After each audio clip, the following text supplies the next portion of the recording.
Bonsoir, nous sommes mercredi 14 avril 2021 à tous. Bienvenue dans cette édition d'information sur la chaîne du 21e siècle, dont voici les principales articulations. Les usagers se réjouissent de la décision des autorités en charge du transport et de la sécurité régularisant la circulation des poids lourds dans la capitale à certaines heures de pointe. 24 heures seulement après la tombée des premières pluies, Conakry a repris avec son rythme habituel d'insalubrité. Ce mercredi, la capitale affichait une image peu reluisante. Et enfin, avec la reprise ce week-end du championnat à travers les stades du pays, plusieurs clubs ont profité de cette occasion pour accroître leurs points dans le tableau.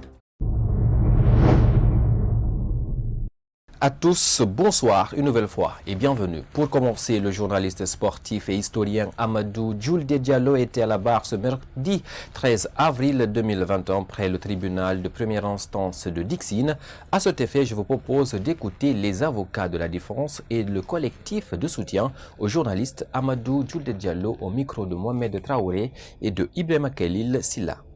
Placé en détention provisoire pour offense contre le chef de l'État depuis maintenant 48 jours, le doyen Amadou Djoulde Diallo était à la barre ce mardi 13 avril 2021 au tribunal de première instance de Dixine. Après plusieurs heures de débat, le juge a renvoyé le délibéré pour 2 semaines. Nous sommes trop déçus du réquisitoire du ministère public, du représentant de la société, dans la mesure où, pour une infraction, que même si elle est établie, le prévenu n'encourt qu'une peine pécuniaire et non privative de liberté. Alors nous sommes surpris que dans ce réquisitoire, qu'il parle encore de renvoi à 3 semaines et de demander à notre client de retourner encore en prison pour 3 semaines. Et d'ailleurs, il ne devrait pas du tout être mis sous mandat de dépôt. Parce qu'il ne peut encourir qu'une peine pécuniaire et non privative de liberté. Alors, il l'a fait, ça, nous sommes désolés. Et ensuite, à l'issue des débats, vous avez compris, bien que aucun fait n'est établi à son encontre, il n'a pu administrer aucune preuve imputable à notre client, Amadou Djoulde Diallo, mais malgré tout cela, il demande à ce que le tribunal entre en condamnation du paiement d'une amende de 5 millions. Le coordinateur du collectif de soutien au journaliste Amadou Djoulde Diallo estime que c'est un pas vers la victoire. Et je crois que cette sortie déjà, cette programmation, c'est une victoire, c'est le début d'une victoire. Nous souhaitons que la prochaine fois que le doyen puisse retrouver sa famille parce que c'est de ça qu'on a besoin. Conformément à l'article 531 du Code de procédure pénale, le ministère public a requis une peine d'amende de 5 millions de francs guinéens. Au même moment, les avocats de la défense ont plaidé non coupable. Rendez-vous donc dans 2 semaines pour la suite du procès. Également dans l'actualité nationale, le Premier ministre Ibrahima Kassory Fofana sur les ondes d'un média de la place lundi 12 avril 2021 a adressé un message aux habitants de la Basse-Côte pour se soulager la conscience après les opérations de déguerpissement. À ce propos, le collectif des victimes de Kaporal n'est pas resté indifférent. Il est au micro de Nana S. Kondé et de Alassane Souma.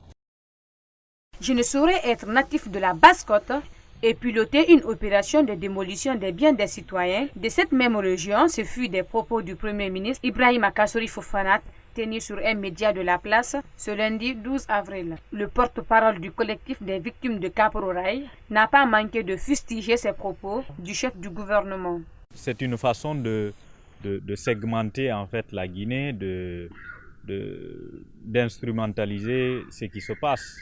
Sinon, lorsqu'on parle de la Basse-Côte, du littoral, nous avons été victimes, nous aussi, de ce qui s'est passé, de cette injustice-là. Et c'est une injustice qui s'est passée en Basse-Côte. Et beaucoup d'entre nous, même si on n'est pas autochtone d'ici, mais beaucoup peuvent se réclamer aujourd'hui de natifs de la Basse-Côte. Mamadou Sambassou estime que ces déguerpissements contribuent à la croissance du chômage dans le pays.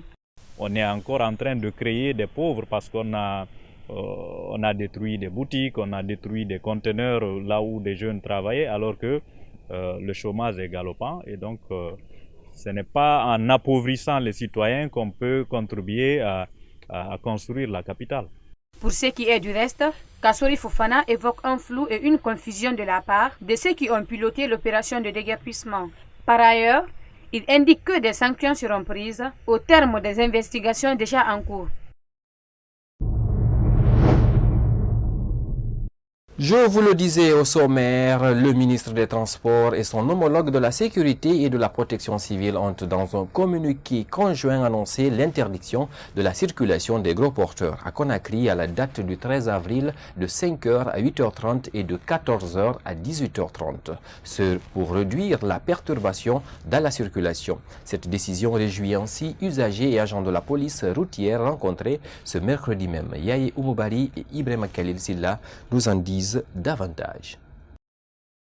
Au lendemain de la décision du ministère des Transports et celui de la Sécurité et de la Protection civile interdisant la circulation des gros porteurs aux heures suivantes de 5h à 8h30 et de 14h à 18h30, les conducteurs de taxi se réjouissent de cette annonce. Passer le camion, ça crée des embouteillages des fois pour nous fatigue.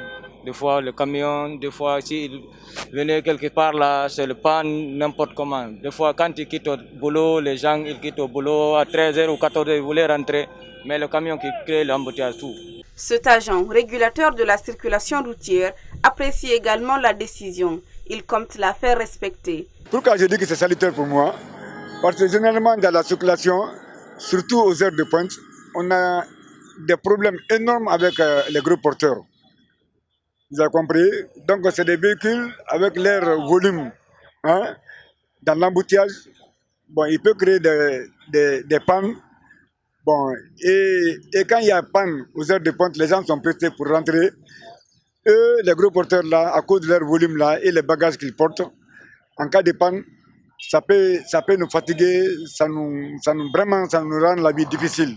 Cet agent prévient que tout contrevenant sera sanctionné conformément aux dispositions en vigueur avant d'inviter la population à se plier à cette règle. On s'intéresse à présent à cette autre actualité, la vaccination des journalistes contre le Covid-19 entamée hier mardi à la Maison de la Presse sous l'initiative de l'Agence de la Sécurité sanitaire dans le cadre de la lutte contre cette pandémie en République de Guinée. Ce mercredi 14 avril, Mariam Bari et Alassane Souma ont fait le constat de ce côté. Suivez leur reportage. Ce mercredi à la Maison de la Presse, l'équipe déployée par l'Agence nationale de la sécurité sanitaire pour assurer la vaccination des journalistes est sur place. Mais les principaux concernés se font compter au bout du doigt. Je vois qu'il n'y a pas trop d'engouement avec les journalistes parce que depuis hier, on était là à 8h. D'hier 8h jusqu'à 17h, on n'a eu que 29 journalistes vaccinés. Et si je vois le nombre de journalistes qui est en Guinée et le nombre de médias, je vois que durant toute une journée, on n'a eu que 29. Je pense et je vois un tout petit peu de réticence avec les journalistes. Ce journaliste cadreur a accepté de se faire vacciner. Il invite ses confrères à lui emboîter le pas. C'est éviter la maladie, la Covid-19. Comme nous sommes des journalistes, nous sommes partout. Donc c'est à cause de ça que j'ai décidé aujourd'hui de me vacciner. Et je vais leur dire de venir se vacciner. Parce que nous sommes partout. Donc, vouloir te protéger, c'est très bon. Aussi, de son côté, le responsable de l'équipe de vaccination demande aux hommes des médias d'accepter de se faire vacciner. J'invite les journalistes à se faire vacciner et à sensibiliser les autres pour se faire vacciner. Visiblement, le constat révèle une réticence des journalistes vis-à-vis du vaccin. Pour ses confrères, cela s'expliquerait par le manque de communication à tous les niveaux. Pour rappel, cette campagne de vaccination est lancée dans le cadre de lutter contre la maladie de Covid-19 qui sévit en Guinée depuis plus de 15 mois.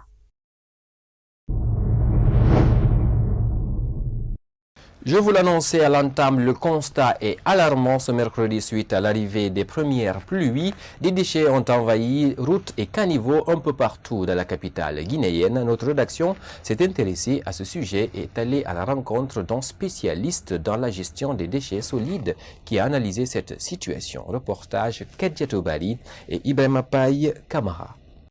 Des caniveaux remplis d'ordures et d'eau usée, les chaussées envoyées par des boues et déchets, telle est l'image qu'affiche la capitale guinéenne ce mercredi 14 avril 2021, après la forte pluie survenue la nuit du mardi. Une situation que trouve déplorable Sori Camara, président de la Fédération des gestionnaires des déchets de Guinée. Comme d'habitude, à chaque fois que les premières pluies de l'hivernage commencent, il y a toujours des cas d'insalubrité un peu partout parce que les fossés et les caniveaux sont remplis, les rigoles sont également remplis avec l'existence de quelques points noirs derrière les maisons. Quand il y a les premières pluies, c'est bien vrai que la pluie va drainer les déchets qui sont un peu partout derrière les caniveaux. Les conséquences sont énormes, d'après Sori Camara. Pour lui, le risque d'inondation n'est pas écarté. Il y a beaucoup de déchets qui se trouvent au niveau des caniveaux, au niveau des rigoles, au niveau de tous les canaux de communication de l'eau. Donc si les dispositions ne sont pas prises, nous devons nous attendre ici à des inondations qu'on ne peut pas échapper. Tous les responsables ici des chefs de quartier et leur équipe technique de conseil de quartier doivent anticiper sur des cas d'inondation, sur des cas de catastrophes qui peuvent être liés ici à la mauvaise gestion de ces déchets-là. Pour ce gestionnaire de déchets solides, des mesures strictes doivent être prises et respectées pour minimiser les dégâts. Ce que nous envisageons d'abord, c'est de faire le curage des caniveaux par anticipation et de mettre aussi en contribution les PME de collecte des déchets pour que ces déchets-là soient acheminés vers la décharge et de faire aussi une forte sensibilisation au niveau de la population pour pouvoir prendre des dispositions individuelles mais aussi collectives. Sori Camara affirme que le constat est triste. Selon lui, à chaque période de grande pluie, les déchets s'invitent sur les chaussées. Un phénomène qui n'est pas nouveau, mais qui se voit accentué ces derniers temps. Justement, on en vient à cette autre actualité. Dans la nuit du vendredi à samedi, que Ma Silla, âgée de 34 ans, mariée et mère de 4 enfants, a été battue par son beau-frère à Mafereya, une sous-préfecture de Forêt-Caria. La victime, soutenue par la présidente de l'ONG Amicale des femmes et filles pour le développement de l'Afrique, a décidé de porter plainte au commissariat de Mafereya contre son beau-frère ce mardi 13 avril 2021 pour coups et blessures dans son foyer en présence de sa belle-mère qu'elle accuse d'être complice. C'est un reportage grand format. 72 heures après avoir été violemment mise à tabac par son beau-frère, cette dame vendeuse dans la sous-préfecture de Mafereya a vécu un cauchemar vendredi dernier. Pour la petite histoire, elle aurait été vue par son beau-frère en train de discuter avec un motard qui l'a accusé d'infidélité. Une fois à la maison, tout tourne au vinaigre.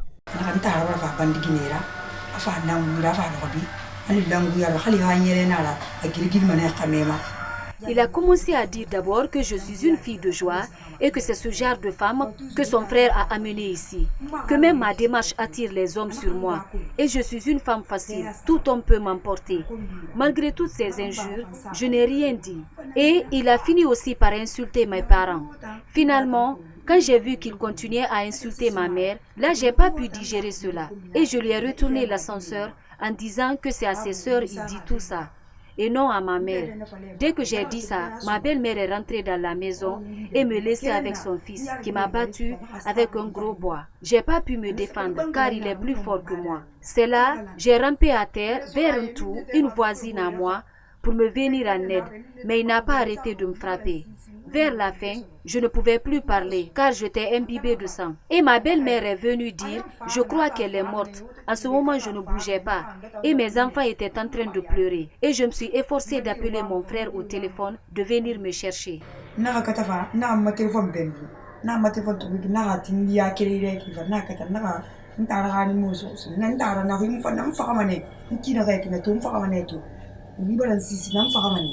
Informé de la situation, Amara Souma, frère de la victime, s'est rendu sur le lieu, profondément déçu, et lui réclame justice pour sa sœur. C'est le samedi à 6h et quelques.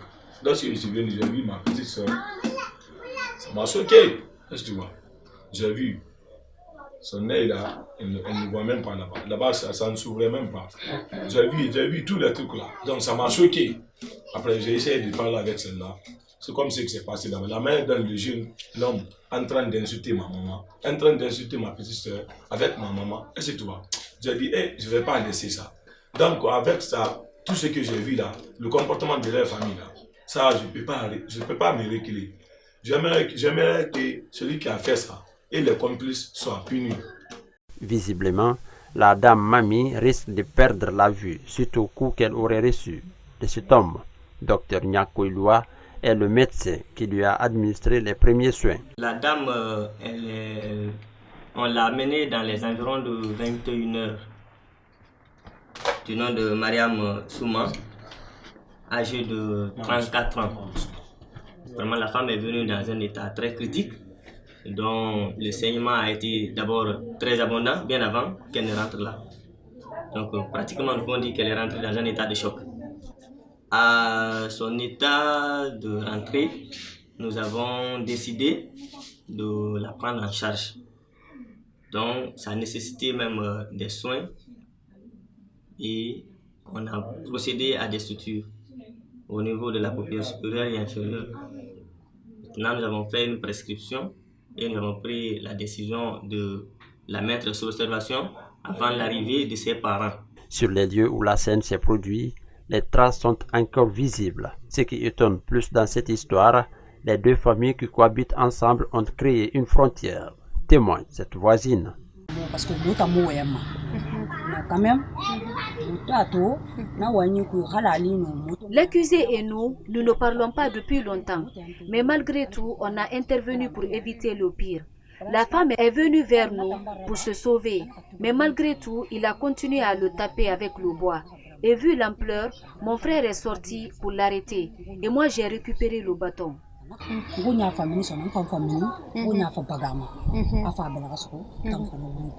Accusés d'être complices avec leurs frères pour avoir commis cet acte, à m'a raconté, l'époux de la victime dit ne pas être au courant de ces atrocités qu'a subies sa femme. Ce qui s'est passé ici s'est fait à mon absence. Ce sont les officiers du commissariat qui m'ont fait appel. J'étais sur la moto en provenance du barrage Kabaki. Présente sur le lieu lorsque sa belle-fille se faisait tabasser par son beau-frère, cette vieille dame aurait, selon les témoignages, enfoncé le clou. Moi, je lui ai demandé, Abdoulaye, qu'est-ce qui ne va pas? Et j'ai entendu beaucoup d'injures, mais je n'ai pas réagi. Je lui ai attrapé afin de les séparer. Et ainsi, un autre jeune m'a aidé. C'est tout ce que je sais. Un dossier compliqué et sensible, la victime, accompagnée par une ONG, va porter plainte contre son beau-frère, son époux et sa belle-mère au commissariat de Mafraya. L'objectif de notre présence au commissariat de Mafraya aujourd'hui, c'est par rapport à un cas de violence à l'égard d'une dame vendeuse de bissab et de bonbons.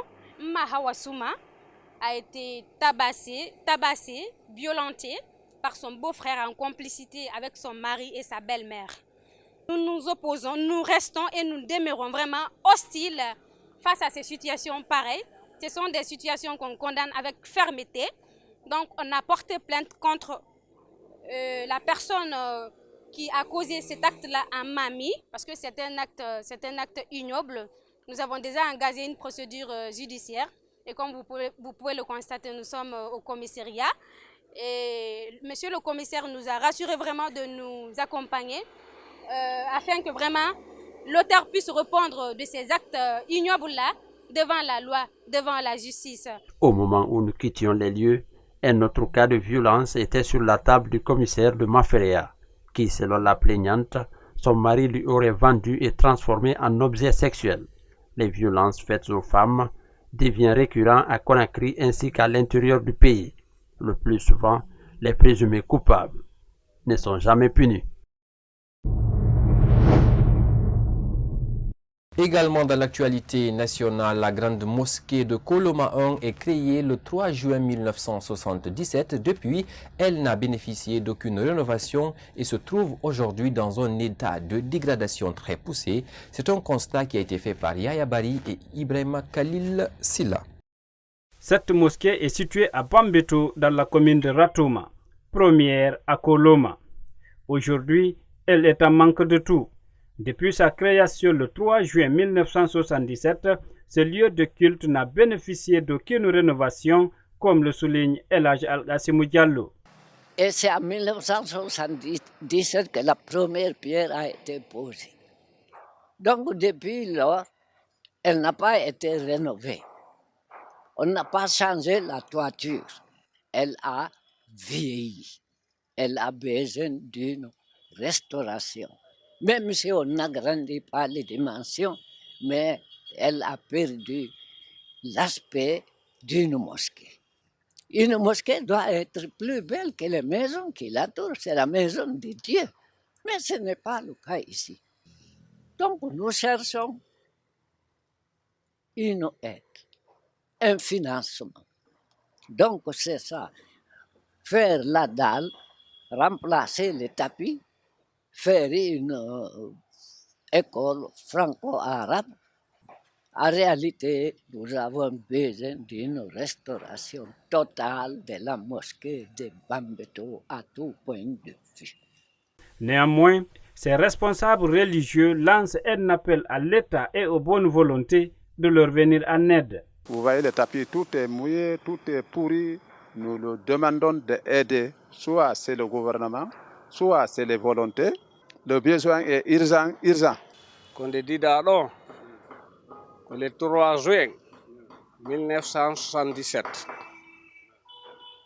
meɗen faala fi waɗugol ɗo dal hari meɗen programme dalje ɗiɗi ha joni min firtali ko ɗum min ɓuri faalede meɗen tori ɗo ɗen kala tawɗo hino wawi wallitade o gollano en suudu Allah noon ka julɓe ɓen fof rewa Allah haray meɗen tori on tigi ballal. Ces religieux ambitionnent la modernisation de cette mosquée en R+2.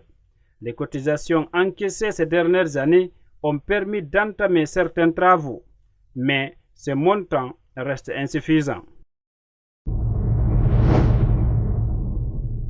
Sport pour terminer, je vous le disais à l'entame, la 14e journée du championnat guinéen a démarré le samedi 10 avril 2021 sur les stades du pays. Dans ce début de phase retour, plusieurs clubs se sont partagés les points, notamment le Afia FC et les Éléphants de Kolea. C'est un commentaire de Mohamed Saliou Diallo.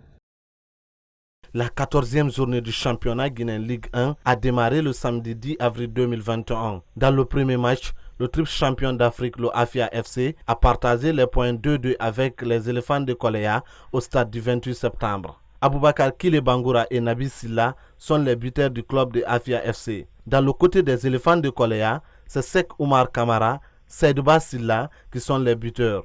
Ce partage de points fait l'affaire du Afia FC qui remonte sur le podium de la Ligue 1.